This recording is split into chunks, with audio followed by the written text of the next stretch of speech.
माननीय मुख्यमंत्री जी को, पुलिस प्रशासन को, डीजीपी को निर्देश देना चाहिए कि कैसे हो गया। जैसे यहाँ देवी का जो यात्रा करते हैं तो इसमें तो 80% लोग दारू पी के जाते हैं। जिसने झंडा उतारना नहीं चाहिए, यदि उतारा और उसको गोली मार दिया गया तुरंत, तो वो भी अच्छा है, तुरंत फैसला हो गया, बात खत्म। राम राज्य में इस तरह की बात हो रही है, राम राज्य की सरकार चल रही है और इस तरह का जो है घटनाएं घट रही हैं। इसके पीछे भारतीय जनता पार्टी और आरएसएस के लोग हैं। वो चाहते हैं प्रदेश में दंगा हो, क्योंकि ये खुद आतंकवादी लोग हैं। हम तो भैया इस सरकार से बहुत खुश हैं, बस ये है, कोई दिक्कत कोई दिक्कत नहीं है। गरीब मर रहे हैं, अमीर जी रहे हैं, और क्या अच्छी बात है यार। और क्या चारी गरीबों को सफाया कर रही है सरकार। हरियाणा की जनता को यह समझ में आया कि भाड़ में जाए शिक्षा, भाड़ में जाए किसान, भाड़ में जाए रेसलर, भाड़ में जाए युवाओं की नौकरी। हम तो सिर्फ हिंदुत्व की बात करेंगे और भारतीय जनता पार्टी की भ्रष्ट सरकार को वहाँ पर लाएंगे कि शांति बनाए रखें, चाहे हिंदू हो या मुसलमान हो, कि हिंदू मुसलमान करके चुनाव जीता जाए। ये राजनीति का स्तर बहुत गिरता जा रहा है। भाई बारूद के ढेर पे खड़ा कर दिया आरएसएस के लोगों ने। इनके पास शिक्षा, रोजगार, स्वास्थ्य, नौकरियां, महंगाई, सुरक्षा पर बात नहीं करेंगे। क्या जरूरत थी किसी के झंडा उतारने की? अरे किसका भारत है? आम जनता के साथ जो आज भी बलात्कार, आज भी डकैतियां, आज भी घर में घुस के 4-4 आदमियों को मारने का ये बददस्तूर जारी है। नमस्कार, हेलो यूपी इस प्रोग्राम में हम आप सबका स्वागत करते हैं। आज का मुद्दा है हमारा बहराइच। आखिर बहराइच क्यों? क्योंकि बहराइच जल रहा है, पूरा बहराइच जल रहा है। तमाम पथराव हो रहे हैं और लोग वहाँ पर अपना घर गृहस्थी बचाने के लिए वहाँ से भागने की कोशिश कर रहे हैं। उनके घर जलाए जा रहे हैं, तमाम मेडिकल स्टोर, तमाम दुकानें जलाई जा रही हैं। आखिर क्यों? आखिर ये शोभा यात्रा जो वहाँ बहराइच में निकल रही थी, क्यों वो एक दंगे में तब्दील हो गई? तो चलिए हम लोगों से बात करते हैं और इस बारे में जानते हैं कि कहीं धर्म की राजनीति तो नहीं है। सर, आपने देखा कि बहराइच किस तरह जल रहा है? हाँ, देखने में लग रहा है माननीय मुख्यमंत्री जी को विशेष ध्यान देना चाहिए, शासन प्रशासन को विशेष ध्यान देना चाहिए कि चाहे जो शोभा यात्रा है वो शालीनता से निकालनी चाहिए और उस तरह की कोई हरकत नहीं होनी चाहिए कि दूसरे धर्म के जो है ठेस पहुँचे। हम अपने धर्म का काम ये बताया जा रहा है कि कर सकते, लेकिन दूसरे का नुकसान नहीं कर सकते हैं। हाँ, बट योगी आदित्यनाथ द्वारा सख्त निर्देश दिए गए हैं कि शोभा यात्रा में जो भी पुलिसकर्मी है वो एकदम अलर्ट पे रहें, कोई ऐसी हरकत ना हो पाए जो शोभा यात्रा को ठेस पहुंचाए या बाकी सामाजिक लोगों को वहाँ ठेस पहुंचाए। और उसके बावजूद वो दंगा बढ़ता चला जा रहा है। हमें बहुत दुख होता है कि इस तरह के लोग जो है शोभा यात्रा निकालते हैं और अनाप शनाप की बात करते हैं, अनाप शनाप की हरकत कर गुजरते हैं कि तो एक तरह की समरसता और जो है सद्भावना बिगड़ती है। माननीय मुख्यमंत्री जी को, पुलिस प्रशासन को, डीजीपी को निर्देश देना चाहिए कि कैसे हो गया और वहाँ जो भी अधिकारी थे उनको सस्पेंड नहीं, बर्खास्त करना चाहिए। कारण है कि इतनी बड़ी जो है विफलता, चूँकि अभी तक माननीय मुख्यमंत्री जी कहते थे कि जितने भी उत्सव हुए या जितना भी धार्मिक कार्य हुए कहीं दंगा नहीं हुआ। अब बताइए कि इस तरह का दंगा हो रहा। माननीय मुख्यमंत्री जी कुर्सी पर आसीन है और संत महंत हैं और इनके कार्यकाल में इस तरह की घटना घट रही है तो बहुत दुखदाई है। राम राज्य में इस तरह की बात हो रही है, राम राज्य की सरकार चल रही है और इस तरह का जो है घटनाएं घट रही हैं और कहाँ चूक हो रही है, कैसे पुलिस अधिकारी क्या चूक कर रहे हैं, गलत है। नहीं, पर योगी आदित्यनाथ जी का ट्वीट आया दंगा प्रसाद के बाद, उन्होंने लिखा है अपने ट्वीट पे कि जिसने भी ये किया है उस पर सख्त कार्रवाई होगी और इस तरह का एकदम बर्दाश्त बिल्कुल नहीं किया जाएगा जिस तरह की घटनाएं देखी गई हैं और भड़काया जा रहा है। वो बता रहे हैं कि किसी और द्वारा भड़काया जा रहा है वहाँ के लोगों को। ऐसा कुछ नहीं है। देखिए, माननीय योगी आदित्यनाथ, माननीय मुख्यमंत्री जी को संज्ञान में लेना चाहिए कि जब घटनाएं घट जाती हैं तो ट्वीट करिए या कुछ करिए, तो घटनाओं के पहले से आप ऐसी व्यवस्था करिए घटनाएं घटने नहीं पाएं। शांति का जो है निवेदन करना चाहिए, अनुरोध करना चाहिए कि शांति बनाए रखें, चाहे हिंदू हो या मुसलमान हो। इसी देश के निवासी हैं, यहीं उनकी कई पुश्तें जो है पैदा हुई हैं और सब एक साथ खेले कूदे हैं और ये वास्तव में जो ये 10 उपचुनाव है कहीं उसका तो ये कारण नहीं बन रहा कि हिंदू मुसलमान करके चुनाव जीता जाए। ये राजनीति का स्तर बहुत गिरता जा रहा है। इससे जनता भी साथ में और पढ़े लिखे समाज भी सोचते हैं ये क्या हो रहा है। इसमें जो है बहुत सख्त होना चाहिए और मैं तो आदरणीय मुख्यमंत्री जी से हाथ जोड़कर निवेदन करूँगा कि आप तो संत महंत हैं, आपके लिए सारे लोग एक जैसे हैं और आपका जब तक आप संत हैं तो सब आपके चरण रज लेते हैं, लेकिन मुख्यमंत्री जी हैं, आप पद पे हैं, पदासीन है, माननीय मुख्यमंत्री हैं, तो आपसे सवाल बनता है पूछने का कि आपके राज्य में, आपके शासन में ये क्या हो रहा है, इस तरह घटना कैसे? आप क्या कहना चाहेंगे? देखिए, शोभा यात्रा हो या मुहर्रम, किसी भी धर्म का या कैसे भी कोई भी जुलूस हो, तो भाई लॉ एंड ऑर्डर तो काम भाई पुलिस का ही है। लगता है उस लड़के को भड़काया गया कि जो लड़का एक हरा झंडा देख करके उस घर में गया, वो हरा झंडा हटा करके और श्री राम जी का झंडा लगाया। क्या लगता है क्या उसको घटनाएं हो रही हैं? ये तो कई जगह, हर जगह इस तरह की चीज़ें हो रही हैं। शासन का जो काम है, कोई भी हो, मतलब ये नहीं है कि ये भाजपा सरकार या योगी सरकार या कहीं की भी कोई सरकार हो, उसका काम ही यही होता है कि कोई घटना अगर हो जाए तो उसकी प्रतिक्रिया ना हो। बहराइच में दंगा हो गया है, वहाँ शोभा यात्रा निकल रही थी। उस शोभा यात्रा में एक लड़के ने किसी वार्तालाप के थ्रू वहाँ दंगा फैला, और दंगा फैलने के बाद एक लड़का एक हरा झंडा हटाता है और वहाँ श्री राम का झंडा लगाता है। नहीं, जय श्री राम का झंडा नहीं लगाते। जय श्री राम का जो झंडा लगाते हैं, जैसे यहाँ देवी का जो यात्रा करते हैं, तो इसमें तो 80% लोग दारू पी के जाते हैं। अब कभी भी जाइए आप देख लीजिए, देवी यात्रा में 80% लोग दारू पी होते हैं, वो लोग देवी यात्रा करते हैं। तो ये क्या अलाउ है? हम तो भैया इस सरकार से बहुत खुश हैं, बस ये है। हाँ, एकदम बहुत खुश हैं, कोई दिक्कत महसूस? कोई दिक्कत नहीं है। गरीब मर रहे हैं, अमीर जी रहे हैं, और क्या अच्छी बात है यार। और क्या चाह रही, गरीबों का सफाया कर रही है सरकार, तो अच्छी बात नहीं है और क्या है। हम तो इसलिए सरकार से खुश हैं भाई। इस बात पर हम भी टिप्पणी करना चाहेंगे। कांग्रेस ने अंत्योदय कार्ड लागू किया था, भाजपा ने नहीं। भाजपा ने सबको सामान्य कर दिया कि गरीब कोई देश में रह ही नहीं गया। पहले 3 कार्ड बनते थे देश में, अंत्योदय, बीपीएल और एक एपीएल, 3 कार्ड बनते थे। अब सरकार ने क्या काम किया है कि सबको एक समान, आप के पास 1 करोड़ रुपया है, आप घर गृहस्थी से संबंधित सब कुछ आप सब संपन्न है, तब भी आपके घर में जैसे 4 बच्चे हैं तो आपको 5 किलो राशन प्रति यूनिट मिल रहा है। आपको धर्म की स्वतंत्रता है, सब कुछ है। जब किसी का कार्यक्रम हो रहा है हिंदू का, तो बल लगाने दो जुट लोगों में बातचीत हुई और उस बातचीत वो बढ़ करके बदल गई। मेरा कहने का मतलब, जब धर्म की स्वतंत्रता सबको है, तो जब हिंदू आपके कार्यक्रम में नहीं इंटरफियर करते हैं तो आप क्यों इंटरफियर कर रहे हैं? भाई बात यह है कि भारतीय जनता पार्टी हिंदुत्व के सिस्टम से, चाहे जो भी हो, वो अपना शासन कर रही है और समाज में अपना जो संदेश दे रही, तो किसी के कार्यक्रम में इंटरफियर नहीं करना चाहिए। और बात तो छोटी सी होती है, चिंगारी होती है, वो पूरे बम को जला देती है। आप खुद जानते होंगे बहराइच में किस तरीके का दंगा आज हो रहा है, उस पर आप कुछ क्या कहना चाहेंगे? देखिए, पहले तो उस व्यक्ति की गलती है जिसने झंडा उतारा।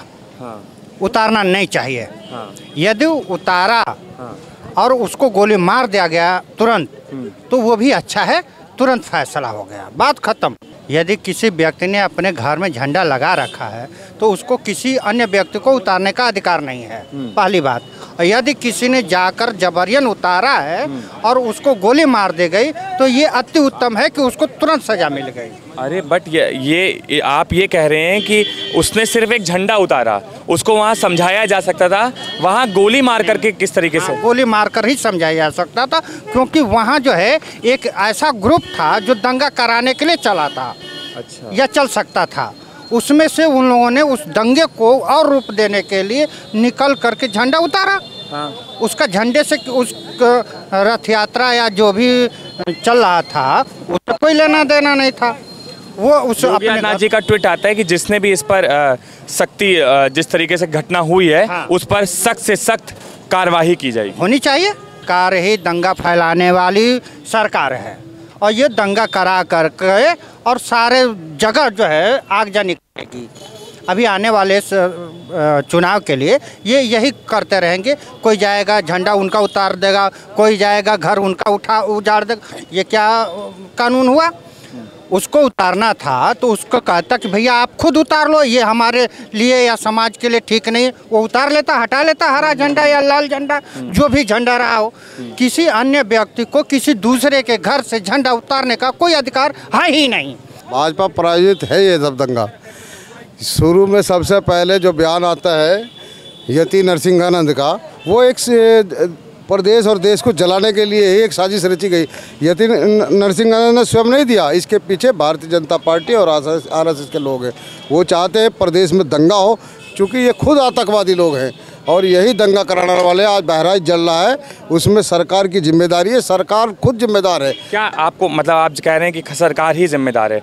आज बहराइच जल रहा है, अभी आपने एक बात कही, आज बहराइच जल रहा है, क्या आपको ये लगता है कि आने वाले कुछ सालों में पूरा हिंदुस्तान जलेगा? तैयारी है भाई, बारूद के ढेर पे खड़ा कर दिया इन आरएसएस के लोगों ने और ये भारतीय जनता पार्टी के लोग ये चाहते ही है। ये धर्म की राजनीति करके धर्म की आड़ में दूसरों को अनर्गल शब्दों से जिहादी, फलाना ढिमका, आतंकवादी कुछ भी कहेंगे और ये कुछ भी करेंगे। आप दूसरे के घर पर जा रहे हैं, झंडा उखाड़ रहे हैं। पर भाजपा के मुख्यमंत्री, हमारे उत्तर प्रदेश के मुख्यमंत्री योगी आदित्यनाथ जी का ट्वीट आता है, वो कहते हैं कि भड़काया गया है उस लड़के को और जिस तरीके से ये अभद्रता हुई है उस पर सख्त से सख्त कार्रवाई की जाएगी। जब आपको पता है भड़काया गया है, आपकी इंटेलिजेंट, आपकी जो ब्यूरो है, LIU है, कहाँ है? आप सरकार के मुखिया हैं तो आप तुरंत कार्रवाई करते, उस पर एक्शन लेते। आज क्यों दंगा हुआ वहाँ से? आज उसके दंगा का दोषी भी तो मुख्यमंत्री जी हैं। अगर वो समझाते ना तो वो और पिटता, जिसके घर पे झंडा लगाया उन पे और हावी हो जाते। अगर वो लोग समझाते। शोभा यात्रा में कोई कम लोग तो थे नहीं, बहुत लोग थे शोभा यात्रा में। क्या ज़रूरत थी किसी धार्मिक बारह वफात का झंडा लगा हुआ था उनके, क्या ज़रूरत थी किसी के झंडा उतारने की? अबे आपके मंदिर में कोई झंडा लगा हो, वो लाद आके वहाँ पे जय श्री राम के नारे लगा रहे हो, उसने कहा भाई मेरे घर में लगा हुआ क्या? किसी घर में लगाना, हम धार्मिक बात नहीं कर रहे, गलत है किसी के घर में जाकर आप जय श्री राम के नारे, तो आप ये दादागिरी कर रहे हो, गुंडागर्दी कर रहे हो भाई। हड़ापा क्या करे, गोली नहीं मारेगा और क्या मारेगा? अबे आपके किसी मंदिर में आ जाए और हरा झंडा लेके आ जाए, नारे लगाने लगे आके। आपको नहीं समझ में आ रहा, चुनाव आ गया है या चुनाव चल रहे हैं? ये चुनाव का दौर ही चलता रहेगा। मोदी भले कहता रहे 1 नेशन 1 इलेक्शन, ऐसा कुछ नहीं होगा। हर 2-3 महीने बाद चुनाव होंगे, हर 2-3 महीने में ये दंगे की कापियाँ किताबें लिखी जाएंगी, इतिहास लिखा जाएगा। ये इनके पास शिक्षा, रोजगार, स्वास्थ्य, नौकरियाँ, महंगाई, सुरक्षा पर बात नहीं करेंगे। ये जब भी सत्ता में आएंगे हिंदू मुस्लिम करेंगे, नफरत की राजनीति करेंगे, बांटने का काम करेंगे। ये कभी भी देश हित में बात नहीं करेंगे, ये कभी भी जनता के हितों की बात नहीं करेंगे। अभी वो कहते हैं हमारा भारत सबका भारत। अरे किसका भारत है अब? इस वक्त तो मुझे लगता है किसी का भारत नहीं है। भारत तो सिर्फ नरेंद्र मोदी का है या उसके 2 बेटे अडानी अंबानी का, जिसको उसने गोद लेके पाल रहा है। आपको नहीं पता वो बेऔलाद नहीं है अडानी, वो मोदी, उसकी 2 औलादें, एक अडानी दूसरा अंबानी, उनको पाल रहा है वो। उसने अपना बुढ़ापा सुधारना है, दे जाए भाड़ में, मोटा सा बात समझिए। अभी आपको बताएं, पंजाब और जम्मू कश्मीर, हरियाणा और जम्मू कश्मीर के चुनाव को आप इस परिप्रेक्ष्य में देख रहे हैं कि योगी आदित्यनाथ ने एक डायलॉग मारा था, बटोगे तो कटोगे। ये कहने का क्या मतलब? मैं बता रहा हूँ। तो वहाँ पर हरियाणा में बटे नहीं हिंदू और न कटे, मगर एक भ्रष्टाचारी पार्टी को ले आए जो शिक्षा, रोजगार, स्वास्थ्य, नौकरियां, महंगाई पर बात नहीं करती है, वो बांटने की राजनीति करती है। तो बांट कौन रहा ये भी समझना पड़ेगा। हरियाणा की जनता को यह समझ में आया कि भाड़ में जाए शिक्षा, भाड़ में जाए किसान, भाड़ में जाए रेसलर, भाड़ में जाए युवाओं की नौकरी। हम तो सिर्फ हिंदुत्व की बात करेंगे और भारतीय जनता पार्टी की भ्रष्ट सरकार को वहाँ पर लाएंगे। तो भारतीय जनता पार्टी सिर्फ हिंदुत्व की बात करती है, हिंदुत्व की बात करती है, भ्रष्टाचार की, बांटने की बात। और अभी आपने कहा जो ये अभी बहराइच की बात बता रहे हैं, बहराइच पूरा जल रहा है। जलने दीजिए, इनका खेला यही तो होता है। ये इसी तरीके से। क्या आपको नहीं लगता कि आज बहराइच जल रहा है, कुछ साल बाद पूरा हिंदुस्तान जलेगा? सालों की क्या इंतजार कर रहे हैं, जल ही रहा है। आप देख लीजिए उत्तर प्रदेश का, कहीं ना कहीं तो एकता बची होगी। अरे उत्तर प्रदेश का आप देख लीजिए ना, क्या लॉ एंड ऑर्डर है, कहने की जरूरत है।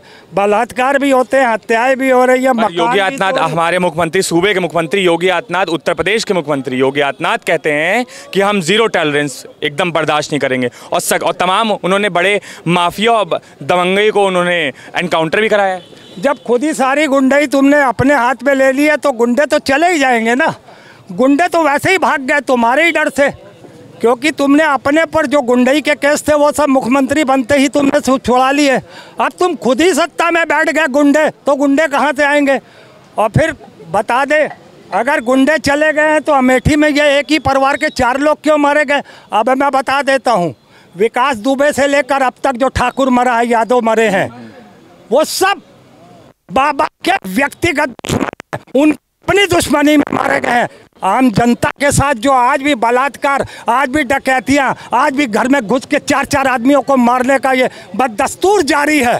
इनकी पार्टी में मैं अपनी बात को ख़त्म करता हूँ, जब तक ये लोग सत्ता में है, बीजेपी भारतीय जनता पार्टी, तब तक आप न देश में न्याय पा सकते हैं, न उत्तर प्रदेश जहाँ पर भ्रष्ट राजनीति का एक बहुत विशाल एक चल रहा है खेला। तो देखा आपने किस तरीके से लोगों ने, मुद्दा था बहराइच का और बात भाजपा तक आ गई। लोगों ने ये तक कहा कि भाजपा अगर है तो सिर्फ और सिर्फ दंगे से रिलेटेड के लिए है, और उन्होंने ये भी बताया कि बेरोज़गारी, तमाम लोगों को सुविधाएं देने की बात करें तो वो भाजपा ना कभी दे सकती है और ना कभी देगी। बहराइच में जिस लड़के को मारा गया, कुछ लोगों ने ये भी बताया कि जिस लड़के को गोली मार दी गई वो बहुत सही हुआ।